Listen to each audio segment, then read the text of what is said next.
Bienvenue sur Conscience et dans les chroniques de Josefa Albertini. Aujourd'hui, nous allons aborder le thème sur la symbolique universelle des symptômes physiques comme clé de la compréhension intérieure. Rien que ça. Bonjour Josefa, comment vas-tu bien aujourd'hui? Pleine de forme, tout va très bien. Et toi, en forme aussi? Impeccable. C'est nickel. Parfait, comme d'habitude, je dirais. Alors dis-moi, tu es prête pour la première question? Oui, tout à fait. C'est parti. Comment décrypter la symbolique d'un symptôme sans tomber dans une interprétation rigide ou culpabilisante? Ça repose essentiellement sur une approche d'écoute, d'introspection et de non-jugement, en considérant en fait le symptôme comme un message du corps plutôt que d'une erreur ou d'une faute qu'on aurait pu commise dans divers domaines. Alors, les étapes clés, on va dire, pour y parvenir sont en un, il faut adopter une posture de non-culpabilité. En fait, l'écueil principal de l'interprétation, on va dire symbolique, est de croire que la maladie est une punition ou la preuve d'un échec, personnel ou qu'on n'a pas fait assez attention, qu'on n'a pas fait assez ça, assez ou trop ça et cetera. En fait, la maladie ou le symptôme n'est pas une sanction. C'est un processus d'adaptation biologique ou psychique du corps face à un stress ou un conflit non résolu, le fameux «le maladie», en langage des oiseaux. Ensuite, il faut considérer le symptôme comme un allié, un signal d'alarme en quelque sorte, ou un messager qui nous invite à prendre conscience d'un déséquilibre intérieur. Ça peut être un déséquilibre émotionnel, relationnel, existentiel, et il faut pour y remédier, c'est le seul moyen, je dirais. Enfin, il faut se concentrer également sur le pourquoi et non le alors la question n'est pas: «Quelle erreur ai-je commise?» parce que là, on engramme quelque chose qui est la culpabilité, mais plutôt: «Quel besoin j'ai pas satisfait?» ou encore: «Quel conflit non exprimé cherche à se manifester au travers de ce symptôme?» Ça implique ça plus de compréhension et on va dire de responsabilité. En 2, il faut contextualiser et personnaliser l'interprétation, hein. La symbolique générale, exemple mal de dos, on va dire que c'est des charges trop lourdes, l'estomac, digestion des émotions, quelque chose qui a du mal à passer ou autre. Ça reste un point de départ, mais l'interprétation doit être adaptée à notre vécu qui lui est unique. Enfin, en 3, non, pardon, repérer les expressions que l'on utilise souvent en lien avec la zone affectée. Ça contient souvent, en fait, la clé, hein, de la métaphore personnelle. Par exemple, si j'ai mal au dos, quelqu'un qui dit: «J'en ai plein le dos, c'est trop lourd à porter», on est plutôt sur des problèmes de soutien, de charge ou de responsabilité. On parlait d'estomac tout à l'heure, des problèmes de digestion, c'est: «J'ai du mal à digérer cette situation». Quelqu'un qui va dire: «Ça me reste sur l'estomac», ça traduit plutôt des difficultés à assimiler ou à accepter une expérience ou des paroles. La gorge, mmh. «Oh, j'ai une boule dans la gorge, hein, j'arrive pas à avaler ça, ça passe pas». On est plutôt sur des problèmes forcément de communication, de dire ou de ne pas dire sa vérité. Ensuite, il faut identifier le ressenti, précis au moment du déclenchement, on va dire. En effet, le symptôme apparaît souvent après un choc émotionnel ou un stress intense, en quelque sorte, le programmant. Alors, il convient alors de tenter de se remémorer, en fait, de remonter le temps. Quand est-ce que le symptôme est apparu? Ou quand est-ce que ça s'est aggravé? Et qu'est-ce qui s'est passé, d'impactant dans les jours, les semaines précédant l'apparition?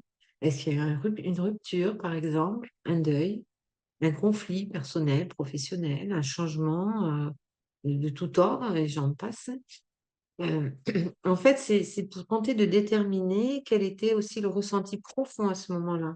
Est-ce que ça a été en lien avec l'événement? Est-ce que c'était une colère refoulée? Est-ce que c'était plutôt la tristesse? Ou est-ce que c'était tout simplement un sentiment d'impuissance? Voilà, vraiment essayer de faire un état des lieux intérieur, on va dire. En 3, on va utiliser la symbolique comme une piste. Je m'explique, pas comme un verdict. On peut avoir, en fait des dictionnaires, hein, des mots qui existent, des codages biologiques, et qui fournissent effectivement des pistes sérieuses, mais ils doivent être considérés comme des hypothèses à vérifier par justement ce travail d'introspection.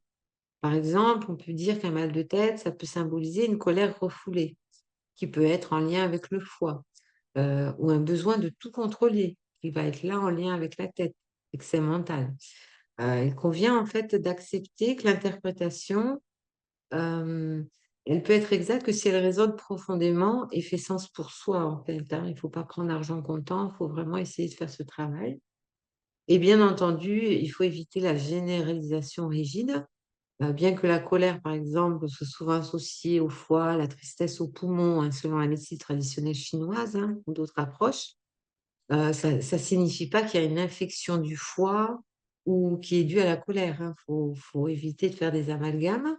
Il peut y avoir aussi d'autres causes biologiques ou des chocs émotionnels très personnels qui peuvent être en jeu, tout simplement. Il est aussi important de laisser place, mmh, au non conscient. Le corps, en fait, il exprime parfois des conflits non conscients, hein, ou des mémoires, on en a parlé dans le cadre de notre rubrique, transgénérationnelle, par exemple, hein. Donc l'aide d'un professionnel, d'un thérapeute, ça peut être un spécialiste du décodage, biologique, psychocorporel ou encore un kinésiologue, pour ma part, hein. C'est souvent nécessaire pour explorer ces couches plus profondes, hein, sans jugement, toujours sans jugement. En cas, il faut passer à l'action sans s'arrêter à l'explication. Heu, Par cela, je veux dire, il faut comprendre effectivement que la symbolique n'est que la première étape. La véritable libération, en fait, elle passe par le changement et la prise en charge globale. Comment? En premier lieu, il faut reconnaître l'émotion. Parce qu'on décrypte une symbolique, par exemple, mal au genou, la difficulté, ça peut être une difficulté à plier devant une situation ou à accepter un conflit et il y a aussi le fameux, «je», J-E et «nous», hein, la relation aux autres. Le travail est d'accueillir cette émotion, soit le sentiment de résistance, soit le conflit. Ensuite, il faut le valider, l'accepter. L'objectif, c'est effectivement de l'accepter cette émotion, parce que ça fait partie de notre réalité actuelle. Mais il faut pas la juger et il faut pas s'en vouloir des c'est une émotion qu'on ressent, on est tous des êtres humains. Ensuite, il est important de mettre en place une nouvelle solution consciente. Le corps a trouvé une solution biologique, et le symptôme, pour gérer le conflit. Une fois que le conflit, on l'a identifié, on l'a conscientisé, on sait quelle en est la source, on peut choisir une nouvelle solution consciente et plus saine. Ça peut être, exprimer sa vérité, fixer des limites, demander de l'aide, pardonner, lâcher prise, et j'en passe. Et en dernier lieu, surtout, il ne faut pas négliger, bien entendu, le traitement médical, hein. L'approche symbolique est complémentaire à la médecine conventionnelle. Par contre, le traitement physique permet au corps de traverser l'épreuve, tandis que le décodage émotionnel traite la cause de fond, on va dire, l'émotionnel qui est lié. Il est donc crucial d'associer les 2. En résumé, décrypter la symbolique d'un symptôme, c'est un acte d'alliance et d'écoute intérieure et de non-jugement. La clé est de considérer le symptôme non pas comme une sanction, mais plutôt comme un messager précieux qui traduit un langage corporel, un conflit émotionnel ou un besoin non satisfait. En adoptant cette posture de curiosité et de responsabilité non culpabilisante, on transforme la maladie en une invitation à la conscience et à l'harmonisation de l'être. Peut-on dire que chaque douleur ou maladie est une métaphore vivante de ce qui cherche à être entendu? C'est l'essence même, on va dire, de l'approche symbolique ou psychosomatique de la maladie. L'idée fondamentale est que le corps est un miroir de l'âme ou de l'inconscient. Lorsque quelque chose n'arrive pas à être exprimé, conscientisé ou résolu au niveau émotionnel ou psychique, le corps prend le relais pour dire ce qui ne peut pas être dit par la parole ou par le psychique, ou même l'action. On peut donc dire que chaque douleur ou maladie est une métaphore vivante de ce qui cherche à être entendu, et ce pour plusieurs raisons. La première, c'est que le corps, il utilise son propre langage, autrement dit le symptôme. Il utilise un langage littéral et symbolique pour exprimer un conflit. Heu, les expressions courantes, hein, en témoignent, hein, du mal à digérer, mal à avoir la gorge nouée et cetera. Le symptôme, en fait, devient aussi la représentation physique du conflit intérieur, en fait. La seconde, c'est que le symptôme est une solution d'adaptation. Dans cette perspective, le symptôme n'est pas une erreur, mais surtout une solution biologique d'urgence mise en place par l'organisme, pour s'adapter à un stress jugé insurmontable ou à une émotion qui est bloquée. C'est le moyen direct que le corps a trouvé en quelque sorte pour crier stop, ou halte, pause, pour nous forcer à changer de direction parfois, ou encore à prendre conscience qu'il y a quelque chose qui ne va pas, qu'il y a un déséquilibre en nous. La troisième raison, c'est écouter, bien entendu, pour débloquer. Le but, c'est pas d'éradiquer le symptôme, sans comprendre, mais de l'écouter, de décoder le message qu'il porte. Une fois que l'on a mis des mots, que l'on a verbalisé le conflit ou l'émotion, que le corps exprimé par le mal, la charge symbolique peut être levée en fait, favorisant ainsi le processus de guérison, en complément bien sûr des soins médicaux nécessaires. En résumé, considérer la maladie comme une métaphore vivante invite à une introspection profonde et une responsabilisation, mais non culpabilisante vis-à-vis de son propre bien-être. En fait, c'est un appel puissant à l'alignement entre ce que l'on pense, ce que l'on ressent et ce que l'on fait. Quels sont les archétypes corporels les plus fréquents que tu rencontres dans ta pratique? En kinésiologie, le corps n'est pas vu, hein, comme une simple machine. Je l'ai répété, c'est un message que je porte, mais vraiment comme une carte vivante de notre, histoire émotionnelle, et de nos conflits, non résolus. Les douleurs et les tensions, posturaux-musculaires, correspondent souvent à des archétypes symboliques, qui ont autant de messages que notre inconscient nous envoie. Chaque déséquilibre physique, en fait, peut être décodé comme une métaphore qui cherche à être entendue. Archétype 1, on va dire, c'est, le soutien, la responsabilité. Donc on va retrouver des douleurs ou des tensions dans le dos, les épaules. En fait, quand le corps exprime des mots dans l'axe dorsal, il est souvent question de charge ou de soutien, comme, je l'expliquais. Avoir des douleurs, aux épaules, dans le haut du dos, symbolise fréquemment le poids des responsabilités que l'on porte, celles que l'on accepte, celles que l'on s'impose. Il y a les douleurs lombaires, donc là, on est plutôt sur la partie basse du dos. Elles peuvent renvoyer un manque de soutien ou un sentiment d'insécurité profond. Là, on est plutôt sur un inconfort matériel, financier, émotionnel.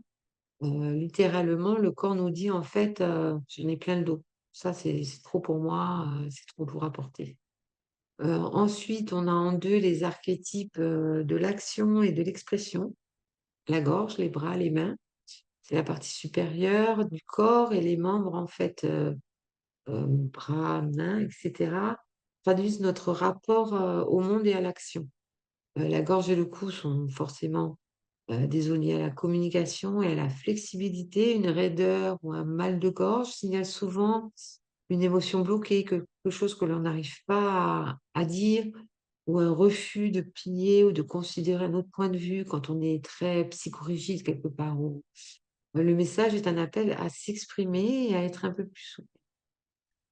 Les bras et les mains, quant à eux, symbolisent notre capacité à agir, à prendre, donner, créer. Des douleurs récurrentes qu'on peut avoir au niveau de l'épaule, enfin des épaules ou des poignets, ça peut indiquer en fait un sentiment d'impuissance face à l'action, une difficulté à passer à l'acte ou aussi un manque de souplesse face au changement de direction dans la vie. En 3, on va trouver, tout ce qui est archétype, d'avancement, la mise en action et de l'adaptation. Là, on va être plutôt situé au niveau du bassin et des jambes. En effet, le bas du corps, c'est lié à la manière dont on avance dans la vie, heu, de la manière dont nous nous adaptons, positionnons.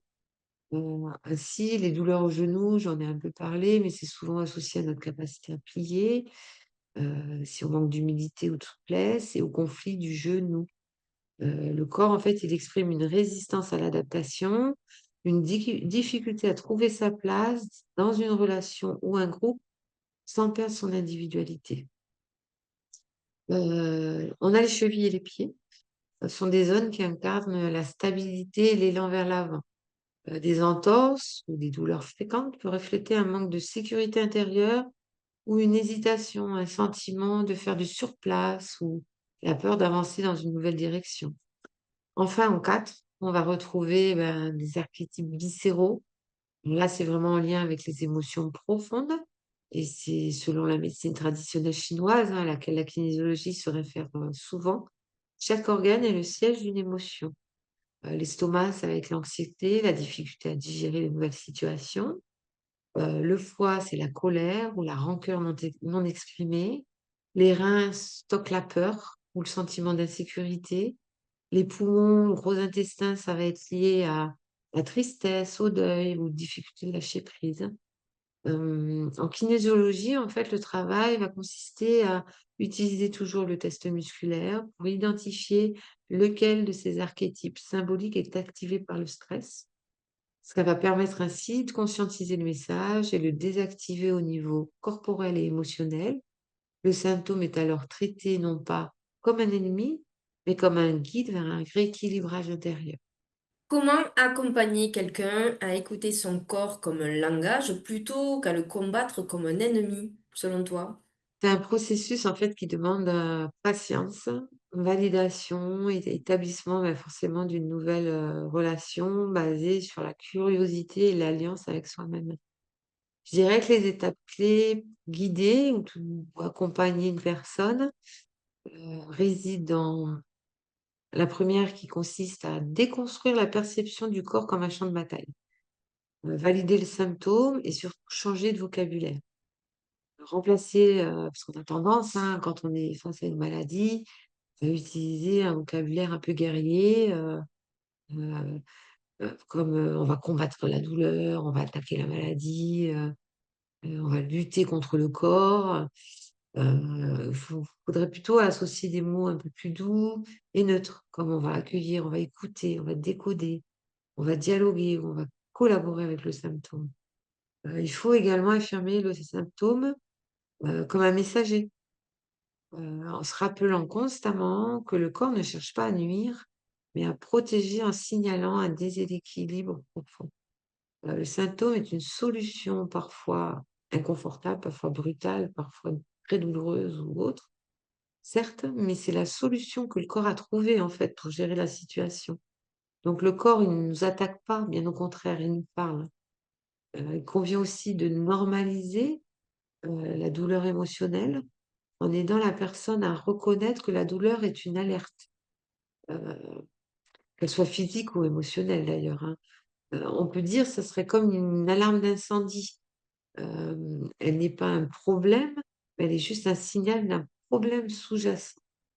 En 2, impérativement, il faut développer l'introspection et la curiosité. En effet, l'écoute du corps, nécessite de ralentir et d'observer sans jugement, en appliquant notamment la technique du quand et quoi. Quand, en demandant à la personne d'identifier le contexte précis de l'apparition du symptôme ou de son aggravation, c'est-à-dire l'élément déclencheur ou le stress programmateur en quelque sorte. Que se passait-il dans sa vie, juste avant ou au moment même de l'apparition de ce symptôme? Le quoi, en aidant à nommer les émotions ou les ressentis dominants à ce moment-là. Colère refoulée, une peur du changement, un sentiment d'injustice, le besoin de tout contrôler, enfin, voilà. Il faut ensuite, continuer à guider la personne, vers les expressions corporelles du quotidien. Je m'explique, si elle a mal, ou lui demander, quand je suis en séance, ça m'arrive très fréquemment, quelqu'un qui arrive: «Oh là là, je sais pas, aujourd'hui j'ai mal au cou». Ah, lui demander: «Est-ce qu'il y a quelque chose, une situation qui vous est difficile à vous avez l'impression d'être un peu raide face à cette situation? Est-ce qu'il y a quelque chose que vous refusez de regarder?»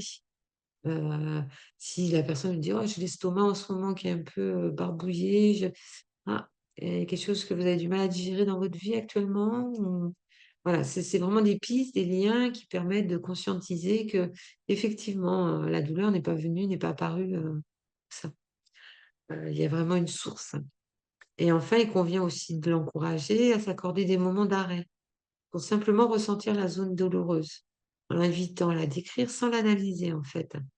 Est-ce que c'est une chaleur? Est-ce que c'est plutôt une pression? Ou c'est plutôt une tension? Elle commence où? Elle s'arrête où? En fait, l'objectif avec ces questions, c'est de se familiariser avec la sensation plutôt que de la fuir immédiatement.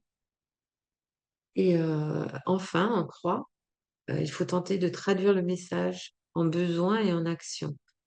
Une fois qu'on a le message, décoder l'accompagnement, heu, il faut qu'on puisse, mener une action constructive et pas culpabilisante, bien entendu. Il faut identifier le besoin qui est caché derrière ce symbole, heu, parce que ça pointe forcément vers un besoin qui est non satisfait. Le mal de dos symbolise le fardeau, le besoin est peut-être de déléguer, de demander de l'aide ou de dire non. Si la gorge est bloquée, c'est peut-être le besoin d'exprimer sa vérité, ses besoins, ses envies. Et enfin, il convient de passer, de la cause à l'alliance. Le travail, comme je disais, n'est pas de se blâmer pour avoir généré le symptôme, mais de se responsabiliser par la suite, en félicitant la personne pour avoir déchiffré le message et en l'encourageant à mettre la nouvelle solution consciente. Et enfin, intégrer les 2 approches, en insistant sur le fait que l'écoute du corps ne remplace jamais la médecine. Le traitement médical aide le corps physique à gérer la crise, tandis que l'écoute symbolique traite la racine du déséquilibre. En fait, c'est une collaboration entre la science et l'introspection. L'objectif final visé, c'est que la personne passe de la question «Pourquoi moi?» à la question «Que m'enseignes-tu?»